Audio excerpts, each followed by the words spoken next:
तो last video में हमने यहाँ पे जावा की कोर टॉपिक को पढ़ना स्टार्ट किया, जिसमें से हमारा पहला टॉपिक था ऊप्स यानी कि ऑब्जेक्ट ओरिएंटेड प्रोग्रामिंग।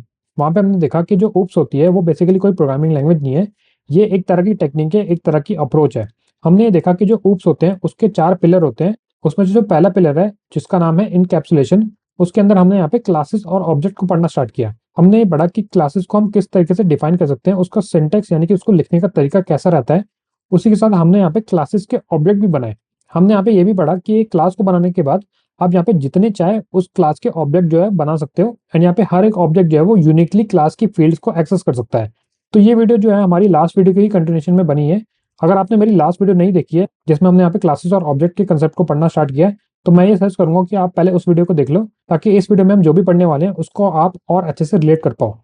तो यहाँ तक हमने क्या किया था, हमने एक मोबाइल क्लास बनाई थी। उस मोबाइल क्लास के अंदर हमने यहाँ पे कुछ फील्ड्स बनाई थी, जैसे कि RAM, storage, number of camera, body type, processor, battery capacity. उसके बाद हमने एक और फील्ड बनाई थी जो कि थी प्राइस। एंड लास्ट में हमने यहाँ पे क्या किया, एक मेथड बनाया जो कि इन फील्ड्स को एक्सेस कर सकता है और उसके बेसिस पे यहाँ पे एक मैसेज को रिटर्न कर सकता है। ठीक है, क्योंकि ये हमारा मेथड जो है वो है हमारा स्ट्रिंग टाइप का। ये क्या करेगा, एक वैल्यू रिटर्न करेगा जो कि एक्सेस करेगी हमारे जितने भी फील्ड्स हैं उनकी वैल्यूज को। ठीक है, उसके बाद हमने यहाँ पे क्या किया, एक और मेन क्लास बनाई जिसके अंदर हमने यहाँ पे मेन मेथड बनाया। अब इस मेन मेथड के अंदर हमने अपना मेन कोड लिखा। यहाँ पे हमने क्या किया, ऑब्जेक्ट बनाया हमारे मोबाइल क्लास का। ठीक है, और ऑब्जेक्ट बनाने के लिए मैंने यहाँ पे क्या बताया आपको कि ऑब्जेक्ट बनाने का जो सिंटैक्स होता है वो कुछ इस तरीके से होता है कि सबसे पहले आपको क्या करना पड़ता है, जो आपकी क्लास है, जिस क्लास का आपको ऑब्जेक्ट बनाना है, आपको उस क्लास का नाम लिखना पड़ेगा। उसके बाद आपको यहाँ पे ऑब्जेक्ट का नाम लिखना पड़ेगा। उसके बाद आप यहाँ पे क्या करोगे, इक्वल टू का यूज करने के बाद यहाँ पे आप न्यू कीवर्ड का यूज करोगे।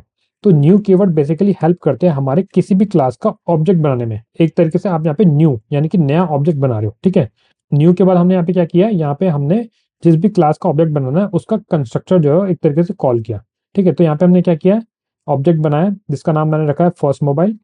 इस फर्स्ट मोबाइल के अंदर मैंने यहाँ पे मोबाइल क्लास के अंदर जितनी भी फील्ड्स थी सबको एक्सेस किया, उसके अंदर कुछ ना कुछ वैल्यूज को अपडेट किया। ठीक है, उसके बाद हमने यहाँ पे क्या किया, जब हमने सारी वैल्यूज अपडेट कर दी, हमने यहाँ पे मोबाइल फर्स्ट मोबाइल जो हमारा ऑब्जेक्ट है उसके थ्रू हमने हमारा जो मोबाइल क्लास का मेथड है जिसका नाम है गेट मोबाइल इन्फो, उसको कॉल किया। उसने यहाँ पे क्या किया, जो भी फील्ड्स में हमने वैल्यू अपडेट करी थी उन वैल्यूज को एक्सेस किया, उनको कॉन्कैटिनेट किया, उनके बीच में स्पेस दिया और उसको प्रिंट कर दिया हमारे system dot out dot println method के थ्रू। तो अगर मैं इस प्रोग्राम को आपको रन करके दिखाऊं, तो आप अगर यहाँ पे फर्स्ट लाइन को नोटिस करोगे, तो जो भी हमने यहाँ पे वैल्यूज पास करी थी वो सारी वैल्यूज जो है एक तरीके से यहाँ पे इसने कॉन्कैटिनेट करके यानी कि जोड़ के प्रिंट कर दिया। ठीक है, साथ ही साथ हमने यहाँ पे क्या किया, हमने यहाँ पे एक और ऑब्जेक्ट बनाया। एंड इस बार हमने थोड़ा सा ट्रिकी काम किया। हमने यहाँ पे क्या किया, हमारी सारी फील्ड्स को अपडेट नहीं किया, हमने यहाँ पे कुछ ही फील्ड्स को अपडेट किया जो हमारे मोबाइल क्लास के अंदर थी। और उसके बाद हमने यहाँ पे क्या किया, जो हमारा get mobile method, get mobile info method था, उसको हमने कॉल किया यूजिंग सेकंड मोबाइल जो हमारा ऑब्जेक्ट है उसके थ्रू। ठीक है, वहां पे हमने उसके बाद जब हमारा डेटा प्रिंट हुआ तो हमने ये नोटिस किया कि जो भी फील्ड्स हमने अपडेट करी थी, ठीक है, वो सारी वैल्यूज तो हमें प्रिंट हो गई। बट जो भी फील्ड्स हमने यहाँ पे अपडेट नहीं करी थी वहां पे इसने क्या किया, उनकी डिफॉल्ट वैल्यूज को प्रिंट कर दिया।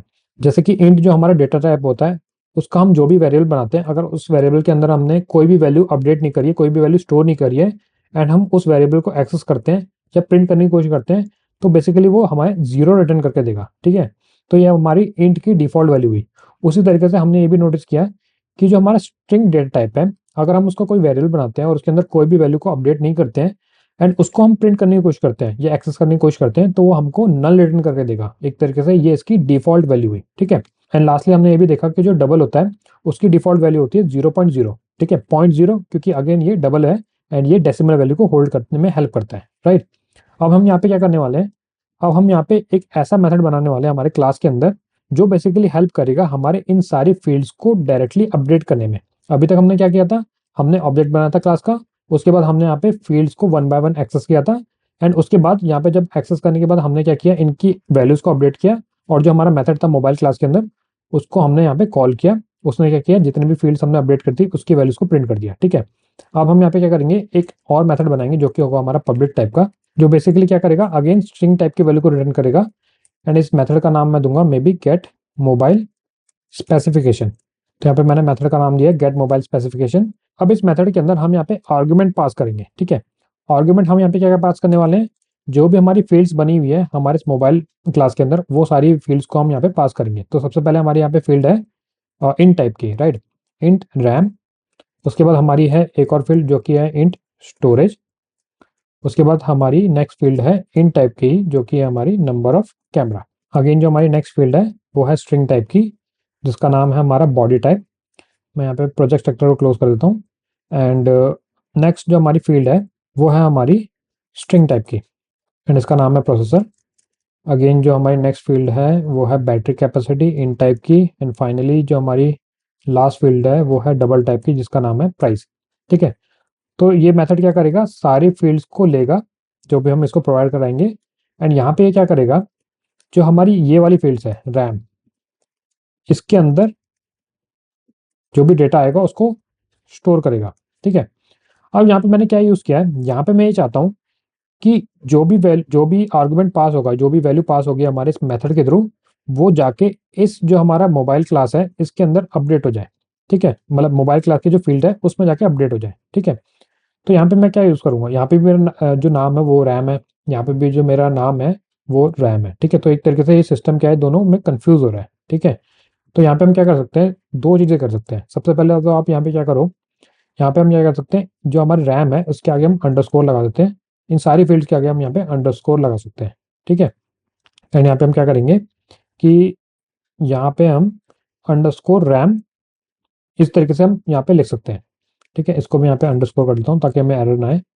Same goes with this, and यहाँ पे भी हम इसको अंडरस्कोर से अपडेट कर देते हैं। ठीक है, तो यहाँ पे मैंने क्या किया, जो मेरी रैम वेरिएबल का नाम था उसके आगे मैंने अंडरस्कोर लगा दिया, ताकि हम यहाँ पे यूनिकली आइडेंटिफाई करें, ताकि सिस्टम जो है यूनिकली आइडेंटिफाई कर सके कि ये अंडरस्कोर रैम के अंदर हम क्या करने वाले हैं, जो हमारा मेथड है उसमें जो भी वैल्यूज पास होगी वो जाके हमारे इस अंडरस्कोर रैम में जाके अपडेट हो जाए। ठीक है, तो एक तरीका तो ये हो गया आपका। दूसरा तरीका ये है कि आप यहाँ पे क्या कर सकते हो, दिस कीवर्ड का यूज कर सकते हो। तो मैंने यहाँ पे किया दिस डॉट, जो मेरा स्टोरेज है मैंने उसको लिखा है यहाँ पे स्टोरेज, एंड यहाँ पे हम क्या करेंगे, जो हमारा स्टोरेज पीछे से पास हो रहा है उसको हम अपडेट कर देंगे। तो दिस कीवर्ड का यहाँ पे यही फायदा है कि बेसिकली क्या करता है कि आपके जो करंट फील्ड्स है उनको पॉइंट करने में हेल्प करता है। ठीक है, यानी कि इस क्लास की जो फील्ड है उसको यहाँ पे इसने पॉइंट कर दिया है, ना कि जो पीछे से हमारी वैल्यू पास हो रही है। अब मैं यहाँ पे क्या करता हूँ, दिस कीवर्ड का ही यूज करके जितनी भी मेरी फील्ड्स है उनके अंदर मैं यहाँ पे जो भी हम वैल्यूज पास कर रहे हैं उसको अपडेट कर दूंगा। एंड फाइनली हम यहाँ पे दिस डॉट प्राइस के अंदर पास करेंगे हमारे प्राइस को। ठीक है, तो यहाँ पे मैंने क्या किया, जितने भी फील्ड्स थी हमारी, जो भी हमें पास कर रहे थे वैल्यूज हमारे इस फंक्शन के थ्रू, उसको हमने यहाँ पे लिया, उन वैल्यूज को हमने लिया, और यहाँ पे हमने जो क्लास हमारी फील्ड्स है, क्लास की जो हमारी फील्ड्स है उसमें जाके अपडेट कर दिया। यहाँ पे हम क्या करते हैं कि एक तरीके से हम यहाँ पे इस मेथड का जो टाइप है उसको चेंज कर देते हैं। हम इस मेथड का टाइप रखते हैं वॉइड। ठीक है, एंड इसका नाम हम रखते हैं अपडेट मोबाइल स्पेसिफिकेशन। ठीक है, अब मैं यहाँ पे क्या करता हूँ कि मैं इस मेथड को कॉल करता हूँ, एंड अभी के लिए हम जितना भी हमने कोड लिखा है उसको हम रिमूव कर देते हैं। एंड यहाँ पे हमने क्या किया है, एक मोबाइल का ऑब्जेक्ट बनाया। ठीक है, यहाँ पे मैंने क्या किया, मोबाइल का ऑब्जेक्ट बनाया जिसका नाम मैंने रखा है मोबाइल। अब इस मोबाइल ऑब्जेक्ट के थ्रू यहाँ पे हम पहले तो हमने यहाँ पे क्या किया था कि हमने एक एक करके मैनुअली सारी फील्ड्स को एक्सेस किया था, एंड उसके अंदर हमने यहाँ पे वैल्यूज को अपडेट किया था, राइट, कुछ इस तरीके से। अब यहाँ पे हम क्या करने वाले हैं, यहाँ पे हम मोबाइल ऑब्जेक्ट के थ्रू हम यहाँ पे जो हमारा मेथड हमने बनाया अपडेट मोबाइल स्पेसिफिकेशन उसको कॉल करेंगे। ये मेथड बेसिकली हेल्प करेगा हमारी जितनी भी वैल्यूज हमें पास करनी है, एक तरीके से अपडेट करनी है उस फील्ड के अंदर, उनको अपडेट करने में। तो आप देखो यहाँ पे ये बोल भी रहा है कि आपको यहाँ पे इन सारी फील्ड्स को अपडेट करना है, जो कि हमारी रैम। तो रैम क्या है हमारी, इन टाइप की, हम यहाँ पे क्या अपडेट कर सकते हैं, may be 12 GB RAM, right. And फिर हम यहाँ पे पास करें स्टोरेज, स्टोरेज में भी हमने डाली यहाँ पे 512। उसके बाद हमें यहाँ पे पास करना है नंबर ऑफ कैमरा, तो मैंने दिया यहाँ पे 3। ठीक है, 3 कैमरा होंगे हमारे मोबाइल में। बॉडी टाइप हम देंगे, बॉडी टाइप में भी हम मैंने यहाँ पे दिया टाइटेनियम। ठीक है, उसके बाद हमें यहाँ पे क्या पास करना है, यहाँ पे पास करना है हमें प्रोसेसर। ठीक है, प्रोसेसर अगेन हमारा स्ट्रिंग टाइप का, तो हमने यहाँ पे डबल कोड का यूज़ किया है। प्रोसेसर में भी मैंने यहाँ पे दिया है A19 प्रो चिप। ठीक है, उसके बाद हम यहाँ पे क्या करेंगे, उसके बाद हम यहाँ पे क्या करेंगे, मे बी कॉमा के बाद यहाँ पे मैं स्पेस देता हूँ। यहाँ पे हमें बैटरी कैपेसिटी डालनी है, तो बैटरी कैपेसिटी मैंने यहाँ पे डाली मे बी 3000 mAh। एंड यहाँ पे हम फाइनली डालेंगे प्राइस। तो जो प्राइस होने वाला है हमारा वो डबल वैल्यू होने वाली है, तो मैंने यहाँ पे डाला है मे बी 89,000, मे बी 980.9 72 पैसा। ओके, तो यहाँ पे मैंने क्या किया है, यहाँ पे मैंने मोबाइल क्लास का एक ऑब्जेक्ट बनाया, उस ऑब्जेक्ट के थ्रू मैंने यहाँ पे इस मेथड को अपडेट किया है, मतलब कॉल किया है, जो कि हमारा है अपडेट मोबाइल स्पेसिफिकेशन।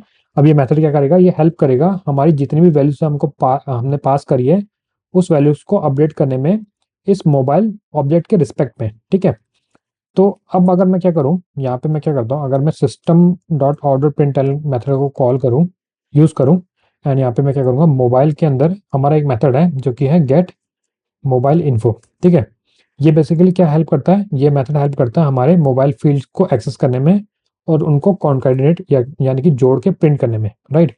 अब मैं क्या करता हूँ, इस प्रोग्राम को रन करता हूँ। तो जैसे ही मैं इसको रन करूँगा, आप देखो मेरी यहाँ पे सारी वैल्यूज जो है वो प्रिंट हो चुकी है, जो भी वैल्यू मैंने यहाँ पे पास करी थी इस मेथड के अंदर।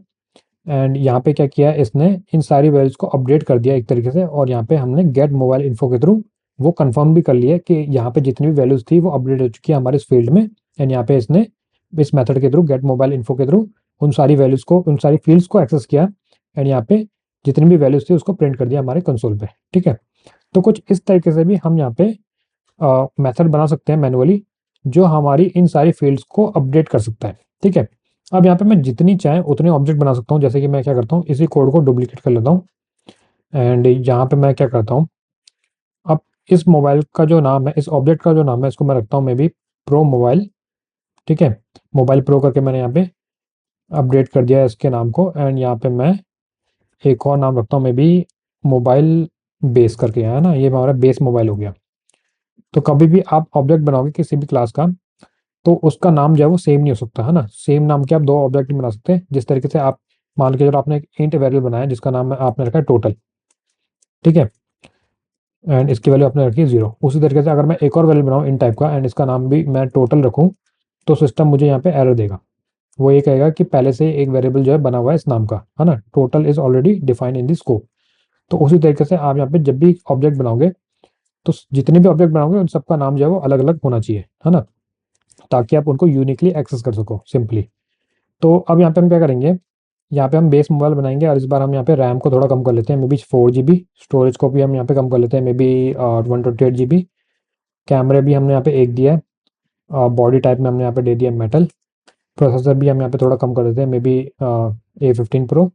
एंड यहाँ पे हम बैटरी कैपेसिटी भी थोड़ी कम कर देते हैं। फाइनली यहाँ पे सब कुछ कम करने के बाद हम यहाँ पे प्राइस भी कम कर लेते हैं। अब अगर मैं इस प्रोग्राम को रन करूँगा, तो आप देखना जो मेरे दोनों आउटपुट आएंगे वो एक दूसरे से अलग होंगे। तो यहाँ पे हुआ क्या, यहाँ पे हमारा फर्स्ट आउटपुट आया है, जो हमारा फर्स्ट लाइन प्रिंट हुई है वो प्रिंट हुई है due to this line number 33। जो भी हमने यहाँ पे मोबाइल प्रो जो ऑब्जेक्ट है उसके अंदर वैल्यूज को अपडेट किया, उसने यहाँ पे क्या किया, उन सारी वैल्यूज को प्रिंट कर दिया। उसी तरीके से हमने यहाँ पे क्या किया, एक और ऑब्जेक्ट बनाया जिसका नाम था मोबाइल बेस, एंड अगेन यहाँ पे हमने जो हमारे अपडेट मोबाइल स्पेसिफिकेशन मेथड था उसका यूज किया, और जो भी हमने यहाँ पे वैल्यूज पास करी थी इसने यहाँ पे क्या किया, उनको प्रिंट कर दिया। ठीक है, तो ये बेसिकली कंसेप्ट है हमारे क्लासेस का, ऑब्जेक्ट का। हमने यहाँ पे क्लास बनाया, क्लास एक तरह का ब्लूप्रिंट है जो हेल्प करता है हमारे ऑब्जेक्ट्स को बनाने में। एंड ऑब्जेक्ट्स को बनाते टाइम हम यहाँ पे क्या कर सकते हैं, उसकी फील्ड्स को, जो क्लास की फील्ड्स है उसको एक्सेस करके अपडेट कर सकते हैं, है ना। अपने हिसाब से हम उसको मैनिपुलेट कर सकते हैं कि हमें यहाँ पे किस टाइप का ऑब्जेक्ट बनाना है ना। जैसे मोबाइल मैन्युफैक्चरिंग कंपनी है, उसके पास एक ब्लूप्रिंट है मोबाइल बनाने का, और वो चाहे उस ब्लूप्रिंट के थ्रू किसी भी टाइप का मोबाइल बना सकती है ना, बट वो ब्लूप्रिंट का ही यूज करेंगी, यानी कि जो भी ब्लूप्रिंट पे मेंशन होगा उसी के स्कोप के अंदर एक मोबाइल बनाएगी। तो आई होप कि अब आपको समझ में आ गया होगा कि किस तरीके से आप यहाँ पे क्लास के फील्ड्स को अपडेट कर सकते हो बिना उसको डायरेक्टली एक्सेस किए। ठीक है, अब आप प्रैक्टिस करो इसी प्रोग्राम को अपने लैपटॉप और डेस्कटॉप पे। नेक्स्ट वीडियो में हम यहाँ पे पढ़ने वाले हैं कंस्ट्रक्टर्स के बारे में। कंस्ट्रक्टर्स क्या होते हैं, कितने टाइप्स के होते हैं, इन सबको हम देखने वाले हैं, एंड किस तरीके से किसी भी क्लास का कंस्ट्रक्टर आप कैसे अपडेट कर सकते हो। यहाँ पे सिस्टम क्या करता है, हमको एक डिफॉल्ट कंस्ट्रक्टर प्रोवाइड कराता है, उसी तरीके से हम यहाँ पे उस डिफॉल्ट कंस्ट्रक्टर को भी मॉडिफाई कर सकते हैं। तो ये सारी चीजें जो हम नेक्स्ट वीडियो में देखने वाले हैं। तो मिलते हैं आपको हमारी इस जावा की प्लेलिस्ट की अगली वीडियो में। तब तक के लिए कीप कोडिंग।